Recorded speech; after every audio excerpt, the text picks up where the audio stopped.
Is everyone excited? Yeah. We'll have to put the towels down. Good on, sweetie. There we go.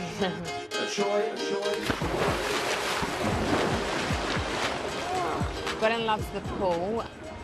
He loves to be submerged in the water, and I think it's part of the sensory feeling as well. It relaxes him quite a bit. Oh, that was so good. Keeping 11-year-old Goran Dekic relaxed and comfortable hasn't always been easy. Gordon was first diagnosed with high-functioning autism when he was about 5 3/4, and then later on he also got diagnosed with ADHD.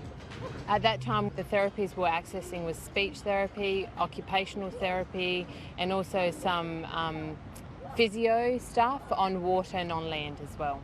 He received just 12 months of early intervention therapy before he turned 7 and became too old to be eligible. I was extremely disappointed to find that there was a cut-off, because to me, they don't grow out of autism at the age of 7. It's with them for life. What we're going to do is we're going to walk up here, step onto the tunnel, hold the flying fox, and you're going to walk towards me all the way to the crash mat. That sounds good to me. Today, Goran's care is almost fully funded, this time under the South Australian trial of the National Disability Insurance Scheme. Keep going, keep going. Great job. Back up straight, back up straight. Goran is one of more than 5,000 children with an autism spectrum disorder who qualified for a funding package under the trial. That's double the number of children than was expected, and it's resulted in huge cost blowouts for the NDIS. I think there are more people on the spectrum out there than what the NDIS expected, because my personal opinion is that perhaps there were people out there that weren't able to access any sort of funding and therefore weren't getting any therapies, and now that it has become available, those people have grabbed it. So, folks, we know that the bilateral agreement has now been signed with the state. That blowout came as no surprise to Barry Elvish. We were anticipating it, but I don't believe that the authorities necessarily were, and that could be purely through ignorance. I don't mean ignorance in terms of being stupid, but I just don't think they knew what was actually sitting out there bubbling away. We, of course, knew because it's our area of expertise. Autism early intervention treatments can cost up to $80,000 a year, and the massive increase in diagnoses has thrown the sustainability of the national scheme into doubt. Its administrators are now considering what level of treatment to fund. There's two choices. They can say we need to narrow who is eligible, or we need to actually make sure we meet our commitments. And my view very strongly is they need to make sure they meet that commitments. Spending money, particularly early intervention, eventually solves the economy and the Australian taxpayers' funds later on. Delaying the expenditure now is not going to make the problem go away. It's only going to make it worse, because the cost of supporting those children when they become adults is going to increase. The money needs to be spent now. Today, 7:30 obtained a copy of the insurer's final report into early intervention treatments for kids with autism.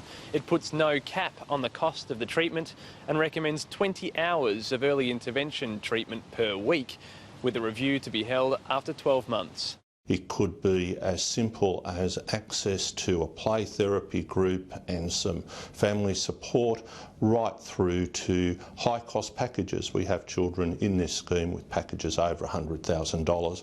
It's as broad as the diverse needs of children. David Bowen says it's good news for parents of kids with autism.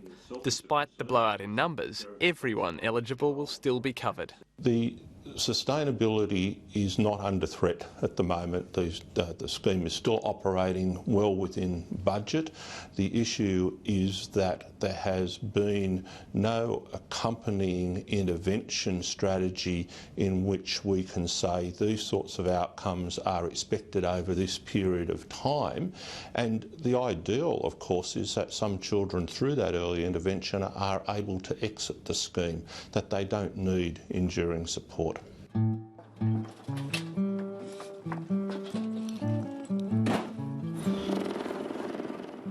Bob Buckley is one of the government's own advisors.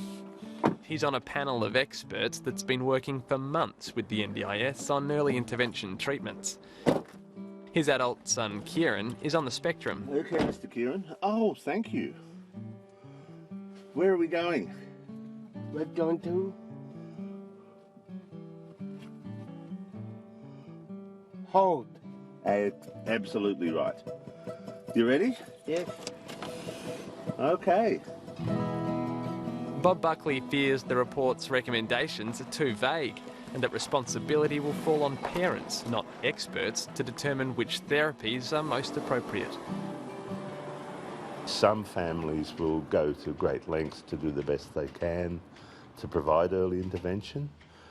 Many parents will feel enormous guilt, stress, and anxieties around not being able to meet best practice. I mean, these are clinical interventions, and just expecting parents to provide clinical services on their kitchen table is really fairly unrealistic, but that's what is expected under those circumstances. None of it should be taken as a one-size-fits-all approach, and I believe the criticism of that report has been around any suggestion that there be a one-size-fits-all approach, and the agency agrees with that. What do you want to do? What would you like to do? Play on the computer.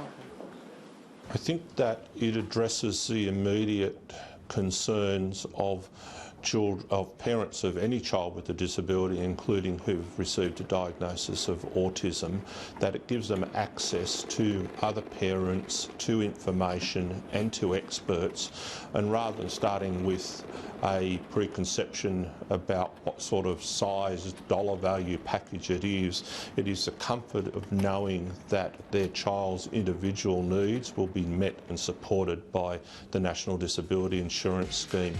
The problem is that I might have to do it the other way. Regardless, Goran will continue to get the treatment he needs. His mum Alex hopes that despite fears of a blowout, other kids will be just as lucky. What do you think? That's pretty good. Yeah, perfect. Awesome.